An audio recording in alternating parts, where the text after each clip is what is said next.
Do you really know what it takes to be a flight attendant? Welcome back to my YouTube channel. For all my beautiful people that been subscribed to me, thank you for coming back. And if you're a new subscriber, welcome. Don't forget to subscribe because you want to be part of this family here. You don't want to miss out on any videos.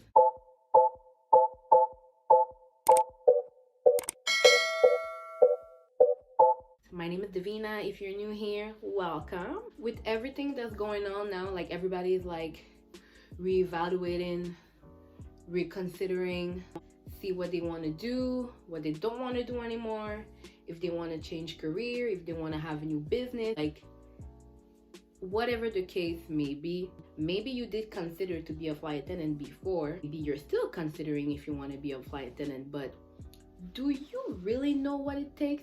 I'm gonna let you know some points that's gonna help you make your decision. I want to get away with that negativity first. We're gonna keep the positive at the end. I've been a flight attendant for 3 years already. I'm not a senior yet, but for some people, you will consider that I still have a lot of experience. I had quite a journey, so I think I can give you some advice, and I can also help you make your decision that maybe you want to try, maybe this is not for you.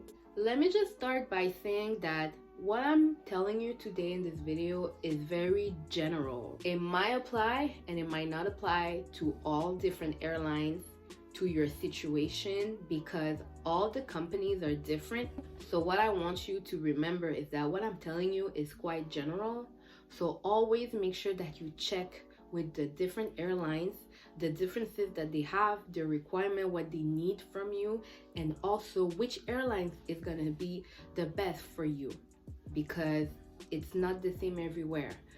But these are like quite general points that you might want to consider before you apply. The first thing you're going to have to consider is you might have to relocate.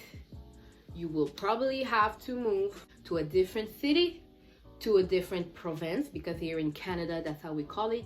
Me, when I started, I'm from Montreal. I am born and raised in Montreal, and I had to relocate in Toronto.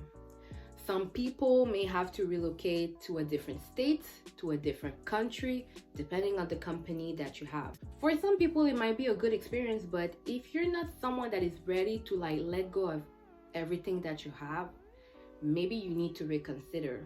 Because sometimes, like in my case, I had the option to choose where I wanted to go, but sometimes they decide for you. So if you're not ready to pack your bags and just peace out everyone, maybe this is not for you. Point number 2 goes well with relocation. You're probably gonna have to live with roommates. When I left, I was still at my parents' house. It was the first experience to move out with people. I had some good and some bad experience, because you never know how people are gonna react.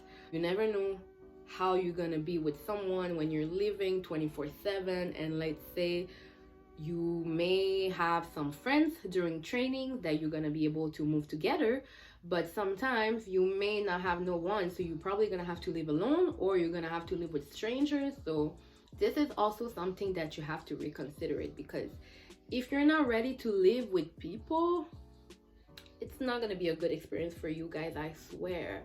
Everything can happen. You're probably gonna be with someone that is dirty. You may be with someone that is never there. Maybe that person's never gonna pay the rent. If you have the budget to live alone, go ahead. Like 85% of the time, you don't have the money yet because you have to move and change everything. So you're probably gonna have to live with roommates. Number 3 goes well because you're not gonna make a lot of money in the first year. I am telling you. Moving out, maybe you're gonna have to change so many things. You're gonna have to sell something, get rid of like your car or whatever the case may be. You're gonna spend more than you make in the first years. If you're thinking about applying to be a flight attendant, I would suggest you that maybe in the first year or months before you apply, or you're like in the process, like you're like get hired, I do suggest you to have a hustle, or to have like maybe some money saved aside just in case, because in the beginning it's gonna be hard. You're not gonna fly often. You're gonna spend so much by moving and everything that you're not gonna have no money, I swear. So if you're smart enough to prepare yourself in advance and to have some money set aside, this is the best advice that I have for you. This one is like pretty obvious. You're probably gonna have to work holidays. Most of the jobs that you start, like let's say you're a cashier, usually they require you to work holidays because those days they go by seniority. So the more you stay in the company, the more you're going to be able to ask for those days off. But when you start as a flight attendant, you don't really have the option. You might be lucky. I mean, when I started my first year, I had to work Christmas and New Year. But then my second year, I was able to get New Year's off, but I was still working on Christmas. When they say you're working those days, everything can change because it's the holidays, flight get canceled, the weather, everything can change. So for example, me in my case, one of my flights got canceled. This time I was still based in Toronto. I was supposed to go to St. John, but my flight got canceled and they sent me to India. So it's like, it's still a good experience, you know, even though I'm still working on New Year.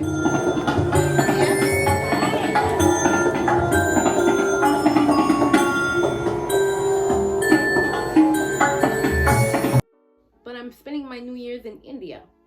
You might consider that you will probably gonna have to work holidays and all those major dates. Like you're probably gonna miss a few birthdays here and there. You may not be home for Mother's Day. You're gonna have to reconsider because sometimes you're not gonna be there for those major dates. Next point goes hand in hand with this one. You don't really have control of your schedule in the beginning. As a flight attendant, when you start, you're gonna have to be on reserve. Reserve, that means that you know the days that they can call you, but you just never know where you can go, what time they're gonna call you. Also, this is really different depending on the airline that you work. Some airlines, they have like AM reserve, PM reserve. My airlines, it's 24/7. So let's say that I from Monday to Friday, I know that they can call me, but I don't know when and where I'm going. Really don't have control of your schedule in the first year as being a flight attendant. The more you have seniority, then you're gonna have more control of your schedule. Like when I say more control, still sometimes you can ask for some days off and you might not get it. Let's say you started in May 2017 and someone started in August 2016. They have more seniority than you, and you ask for July 1st and they ask for July 1st. Guess who's gonna get July 1st? They will probably have more chance to get July 1st. There are so many things that can change because depending on where they want to fly, the seniority, the number of days off. But usually when you start, you don't really have control of your schedule. You're probably gonna be on reserve, and the more the months are gonna go, the more you're gonna get a schedule, and then you're gonna be able to know when and where you're going. Another thing to consider is bad habits. When I say bad habits, it's like you don't eat properly, you don't sleep well, like your sleep pattern can be really messed up in the beginning. You kind of get used to it, but sometimes even with like the experience and the years of flying, jet lag is like always there. Jet lag will get you no matter what, no matter where. You may think like, oh yeah, I just did a 6-hour flight and I'm still Gucci. No. Jet lag is that girl that's gonna come and say, no honey, not today. Bad habits, they can happen because you're hungry, you're doing so many hours standing up, you don't have like enough time to break. Sometimes you do have breaks, but sometimes you have to rush food. For example, if you're someone that have a strict diet, it's gonna be very, very hard to keep your diet because of the schedule, your sleep pattern. Really gonna have to be disciplined because bad habits, they can happen very easy with your sleep patterns. If you don't sleep well on layovers and you always go out, you have to watch out on this. Even going out on restaurant, if you go out to eat too often with your diet, you have to consider all those things. Another thing, if you don't like to be lonely, this is not really the job for you. If you're not someone that can be lonely like most of the time, because it's not all the time, but like most of the time, if you can't be lonely, it's gonna be hard for you because you're not gonna make friends like right away.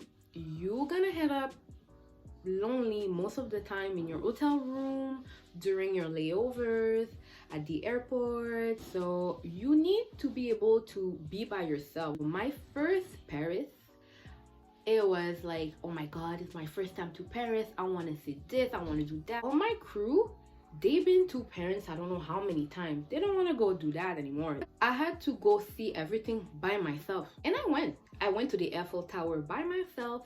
I went for a stroll on the Champs-Elysees by myself.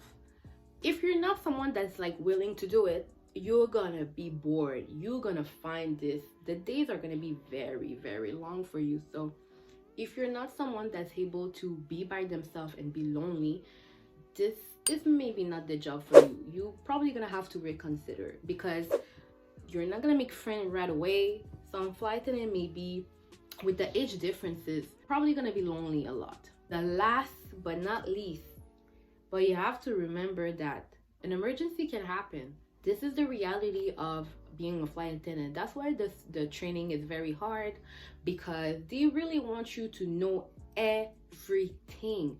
You have to be aware that this is still serious.